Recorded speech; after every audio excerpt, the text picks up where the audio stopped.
एक बार की बात है। महात्मा बुद्ध प्रवचन दे रहे थे। प्रवचन में आसपास के बहुत से लोग शामिल थे। सभी लोग ध्यान से बुद्ध को सुन रहे थे। कुछ देर में प्रवचन समाप्त हो गया। लोगों ने बुद्ध को प्रणाम किया और अपने अपने घर को चल पड़े। पर एक युवक वहां पर बैठा रह गया।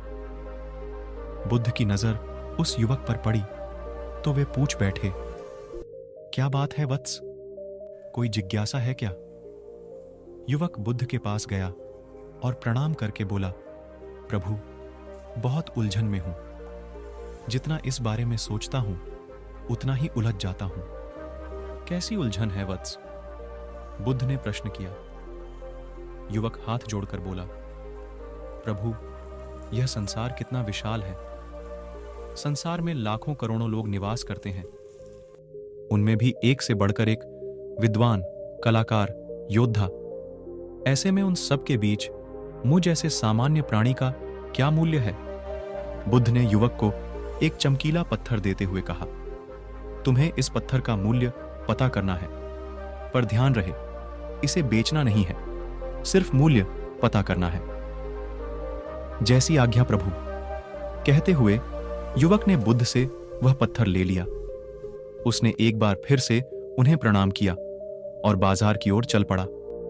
बाजार वहां से ज्यादा दूर नहीं था। युवक थोड़ी देर में वहां पहुंच गया। वह सुबह का समय था, इसलिए बाजार अभी ठीक से लगा नहीं था। वहां पर इक्का दुक्का दुकानदार ही थे। युवक ने जिज्ञासावश इधर उधर नजर दौड़ाई। उसे एक पेड़ के नीचे एक दुकानदार नजर आया। वह आम बेच रहा था। युवक उस दुकानदार के पास पहुंचा और उसे पत्थर दिखाते हुए बोला, क्या आप इस पत्थर की कीमत बता सकते हैं? दुकानदार एक चालाक व्यक्ति था। पत्थर की चमक देखकर वह समझ गया कि अवश्य ही यह कोई कीमती पत्थर है।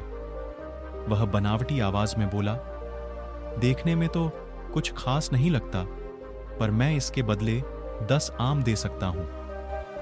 दुकानदार की बात सुनकर युवक को हल्का सा क्रोध आ गया।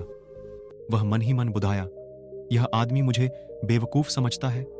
इतना सुंदर पत्थर और इसका मूल्य सिर्फ 10 आम। अवश्य ही यह झूठ बोल रहा है। युवक को चुप देखकर दुकानदार बोल उठा, क्या कहते हो, निकालूं आम? पर युवक ने दुकानदार को कोई जवाब नहीं दिया। वह चुपचाप आगे बढ़ गया।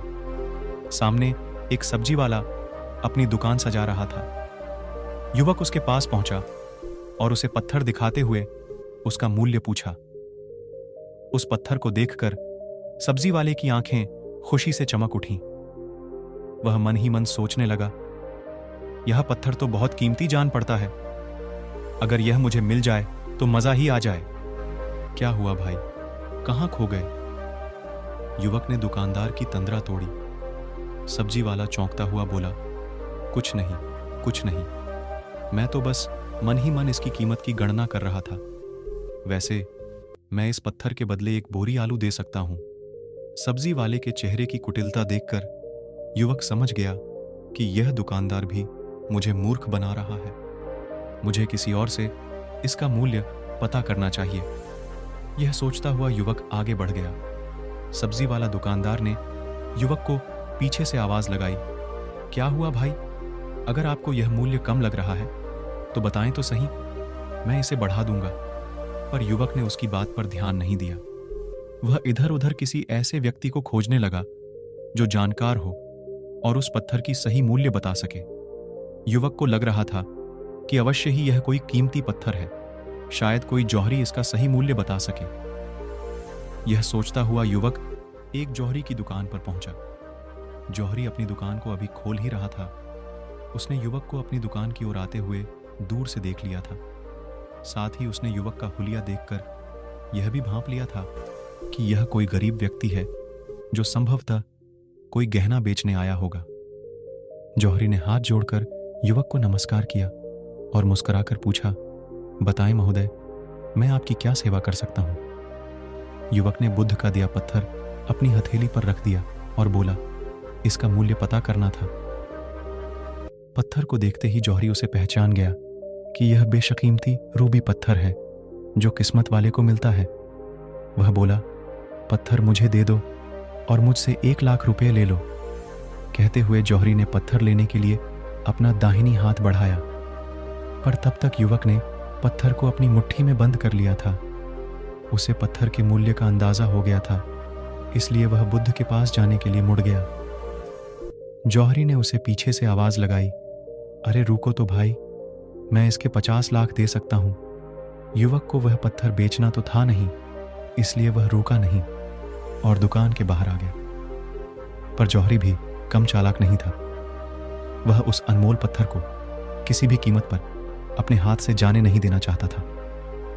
वह दौड़कर उसके आगे आ गया और हाथ जोड़कर बोला, तुम यह पत्थर मुझे दे दो, मैं इसके बदले 1 करोड़ देने को तैयार हूं। युवक को जौहरी की बातों में अब कोई रुचि नहीं रह गई थी। वह जल्द से जल्द बुद्ध के पास पहुंच जाना चाहता था, इसलिए न तो वह रुका और न ही उसने जौहरी की बात का कोई जवाब दिया। वह तेज तेज कदमों से बुद्ध के आश्रम की ओर चल पड़ा। जौहरी ने पीछे से आवाज लगाई, यह अत्यंत मूल्यवान पत्थर है, अनमोल है, तुम जितने पैसे कहोगे मैं दे दूंगा। यह सुनकर वह युवक परेशान हो गया। उसे लगा कि कहीं पत्थर के लालच में जौहरी उसे पकड़कर जबरदस्ती न करने लगे, इसलिए वह तेजी से आश्रम की ओर दौड़ पड़ा। युवक जब बुद्ध के पास पहुंचा तो वह बुरी तरह से हाँफ रहा था। उसे देखकर बुद्ध मुस्कुरा दिए, फिर भी उन्होंने अपने चेहरे से कुछ भी जाहिर नहीं होने दिया। वे बोले, क्या बात है वत्स, तुम कुछ डरे हुए से लग रहे हो। युवक ने बुद्ध को प्रणाम किया और सारी बात कह सुनाई। साथ ही उसने वह पत्थर भी उन्हें वापस कर दिया। बुद्ध बोले, आम वाले ने इसका मूल्य 10 आम बताया, आलू वाले ने 1 बोरी आलू और जौहरी ने बताया कि यह अनमोल है। इस पत्थर के गुण जिसने जितने समझे उसने इसका मूल्य उसी हिसाब ने लगाया। ऐसे ही यह जीवन है।